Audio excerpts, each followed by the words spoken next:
matin. Mais d'abord, je voudrais vous interroger sur les EHPAD, ce scandale qui a éclaté il y a 2 semaines avec la sortie d'un livre. Mais au fond, vous aviez déjà alerté. D'abord, toutes mes pensées vont aux résidents et à leurs familles dans ce qui se passe actuellement, qui est assez monstrueux.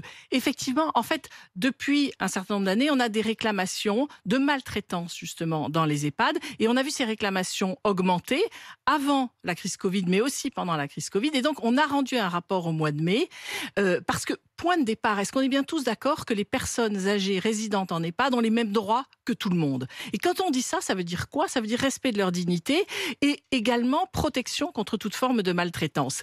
Et ces personnes âgées, elles ont des atteintes à leurs droits parce qu'elles sont en situation de vulnérabilité. C'est bien ça dont il faut qu'on ait conscience, c'est que c'est la vulnérabilité qui peut créer des atteintes aux droits.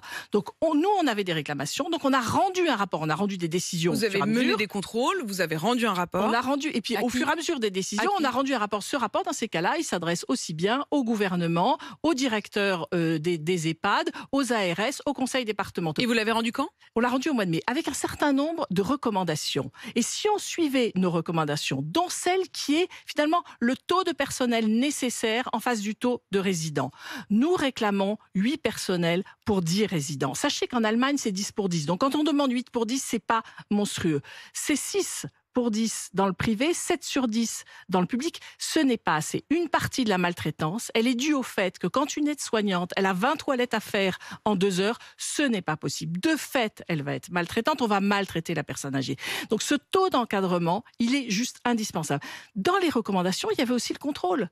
Que les ARS et les conseils départementaux fassent des contrôles plus fréquents. Ils en avaient le droit, c'est pas le problème. Mais ils le font. Juste, ils n'en étaient pas vraiment saisis ou pas assez. Ils le font, mais pas assez, en fait. Parce que suivant les départements, on voyait qu'il y avait entre 3 et 50 contrôles, tout EHPAD confondu. C'est effectivement pas suffisant. Ces contrôles sont absolument nécessaires. Et puis, un certain nombre de recommandations de formation à la lutte contre la maltraitance, à la bientraitance. Donc, je vous redis, ce taux d'encadrement, enfin, la question de la protection des personnes âgées, de la défense des personnes âgées ne peut pas dépendre du nombre de personnel. Et ça dit quelque chose de notre société. Quelle place veut-on donner aux personnes âgées, au respect de leurs droits dans notre société? Quels moyens on est prêt à y mettre? Et ça doit nous interroger tous sur cette question-là.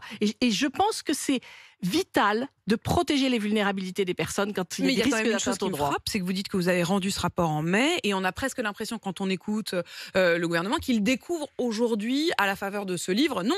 Non, personne, honnêtement, personne ne découvre. Tous ceux qui étaient dans cet univers-là, les familles qui ont des résidents ont alerté, on a alerté. Nous, de toutes les manières, on avait décidé qu'un an après notre rapport, on ferait un suivi de ce rapport, c'est-à-dire quelles sont nos préconisations qui ont été suivies, parce qu'il y en a un certain nombre. La présence, par exemple, d'une infirmière de nuit, c'est une de nos recommandations qui est suivie. Mais je vous redis, ma bataille aujourd'hui, c'est que la question du taux de personnel en face du nombre de résidents doit remonter. C'est absolument. Si on veut bien traiter nos personnes âgées, on ne peut pas le faire à moins de 8 personnels pour 10 résidents.